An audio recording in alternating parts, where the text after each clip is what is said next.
And welcome back to This Week. Time now to get the views of our media and political experts, Metro Councilman at Large and Democratic Operative Jerry Maynard, and her daily on 1510 WLAC syndicated talk show host, Steve Gill. Gentlemen, welcome. Nice to see you. Thank you. Do you just want to go into the Democratic Senate race and we'll just start right there? I mean, is it an embarrassment? Is it a problem? Is it just the way the system works? Did Chip Forster not do his job in vetting Mark Clayton, who won the nomination, and then was quickly disavowed the next day? There wasn't a lot of focus on the Senate race because we knew we could not beat Corker, given the fact that he has almost $10 million. So the party was never focused on the Senate race. We were focused on all the races below the Senate level at the congressional, state house, state Senate level. Now, is it an embarrassment that Mr. Clayton is on the ballot? You better believe. There's no way to deny that, Bob. But let me tell you this. We're not focused on that. We're focused on the races that we can win. We have a chance to beat 4 Republican incumbents this year. We have a chance to keep the houses, even though they've been redistricted and redrawn. We have a chance to keep Bob Mitchell winning Gary Moore's seat, Darren Jernigan beating Jim Gatto, Jason Powell winning his seat, Sherry Jones. And that's what we're focused on and throughout the entire state. So I'm not focused on the Senate race right now, and neither is the party. Chip Forster says he's a member of a hate group. He says he's just anti-gay, and that's the reason that the Democrats are opposed to him. Is he a member of a hate group? Well, what happens is on the Facebook, he's got some quotes on there. He's got some affiliations with a group that is considered a hate group out of an organization out of D.C. So I have not talked to Mr. Clayton. I don't know his heart. I just gone on the Facebook page, and the media has gone to the Facebook page and saw that he has some quotes and affiliations where another organization out of D.C. says it's a hate group. He's right about one thing. It's going to be tough to beat Bob Corker. It's going to be impossible to beat Bob Corker, as I think the Republicans in the primary against Bob Corker learned as well. I think it's kind of interesting, though, from the standpoint of what you see on Mr. Clayton's website of what he says he's for. He's for traditional marriage, and he's for lower taxes. He's for less government spending. He's in agreement with about 80 to 85% of Tennesseans on the issues that are on his page. So to disavow that, I guess, means that the Tennessee Democratic Party is pro-gay marriage. That didn't work out very well in North Carolina, where 66% of people voted the other way. And I think on these issues, whether it's gay marriage, whether it's the taxes or these other issues, they need to be careful pushing away the people who might agree with Clayton on those. Like Larry, I don't know where, or like Jerry, I don't know where this guy is on these other issues, this hate speech kind of stuff. All I know is the issues that he's talking about. When you look at those issues by themselves, to disavow him based on those issues is pretty silly. If Chip Forster is correct and he's a member of a hate group, did Chip Forster fail in doing his job in vetting this gentleman, and should he face the consequences, maybe be kicked off of his position? I don't believe that Chip should be kicked off with one. Mark Clayton knows who he is. Mark Clayton, we had no idea he was on the radar. Anybody that puts their name on the ballot, we didn't know who he was or where he came from. We had no idea that he was running. Now, Larry Crims did run a campaign. Mm-hmm. Mark Clayton did not run a campaign. And so therefore he was not on the radar. So if Chip is going to have to look at every candidate that puts their name on the ballot, whether they have a chance, I was going to say another word, in heck, to make it, you cannot give that standard and say, okay, Chip, you got to check everybody out. No one knew who Mark Clayton was. And let's be honest, Mark Clayton won because his name begins with a C, and Clayton comes before Crim. And if Crim had come before Clayton, Crim would have won. Except that Crim was actually 4th on the ballot. He got beat by 2 people who were below him on the ballot, who, the alphabetical argument kind of loses some steam there. I think the problem here is that you may not need to have the state party chairman look at every state house, state senate race, metro council race.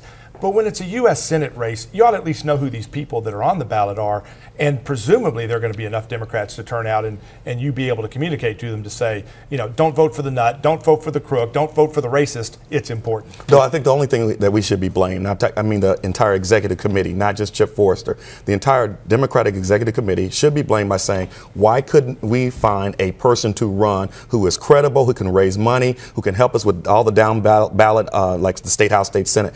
That's where we're at fault. We're at fault for not developing a bench, and we're at fault for not developing some candidates who be willing to take on Corker. Maybe you can't raise 10 million, but you can raise at least 2 million, and at least you can make Corker work and spend his money. That's on all of us Democrats, not just Chip Forster. And I think that's true in other states. I think that's true in districts here in Tennessee as well, at the state house and the state senate. I think both Republicans and Democrats, conservatives and liberals, you owe it to the people to at least present your case and make sure that this is about policy at the end of the day, not just politics. And while it's expensive to run, you can also run a campaign that's focused on issues, again, left or right, conservative, liberal, Democrat, Republican. Sometimes putting the issues out there is important just so they're being debated. You talked about it being an embarrassment. Is this a bigger problem for Democrats in that are you really starting from scratch? Do you not have the candidates you want right now? Are you needing to recruit new blood as the Democratic Party rebuilds itself in a state that right now is heavily controlled by the Republicans? We have 4 great mayors that are Democrats in Memphis, and Clarksville, and soon to be Chattanooga, and in Knoxville. That's our bench. Mayors who are mayors of urban areas, who know about budgets, who know about policy, traditional values, all those things, being Tennessee value mayors. They're our bench right now. We've got to develop them so that they can run statewide when these races come up. Right now, we don't have that bench to run statewide as in 2012 election. That's our fault as Democrats, but we have to continue to develop people like Metro Council persons who run at large at county-wide, other people in Memphis and other areas where they can run county-wide. They then can go from county to state level because they can raise money in order to raise that type of money and awareness and put together a political machine to be successful. We just weren't successful in 2012. I think ultimately you've got to have a different strategy than just running an urban, liberal strategy in Tennessee. Again, you've got mayors in Memphis, Nashville, Chattanooga, all these other places. But at the end of the day, they're not going to be able to appeal to those crossover independent voters when they're so focused on the narrow extremes within those communities. And I think that's where the Democratic Party really has to do some work. They've got to win back those rural, suburban voters as well, and that means policies, that means issues where they can find some common ground, much the same way that the Republican Party has grown in Tennessee, not by saying we're just going to be a suburban party. We had to reach out and make gains in the rural areas and in some of these city areas as well. That's how you shift the state. The Republican Party is as strong as it's probably ever been since the Civil War in this state right now. I guess the question is there a divide among the Republican Party? Let's keep talking about that. Well, you called the race. You called the Lieutenant Courtney Rogers race over Deborah Maggard. Susan Lynn, a Tea Party candidate, also wins. Is there a divide among moderates and more conservatives in the Republican Party, and or is that the beginning of what we're seeing there? I think you do see that. I think you've seen it more in other states. Last week in Kansas, 9 Rhino moderate Republicans got beat as the divide there between conservatives and moderates in the Republican Party actually had the governor leading the fight against these moderate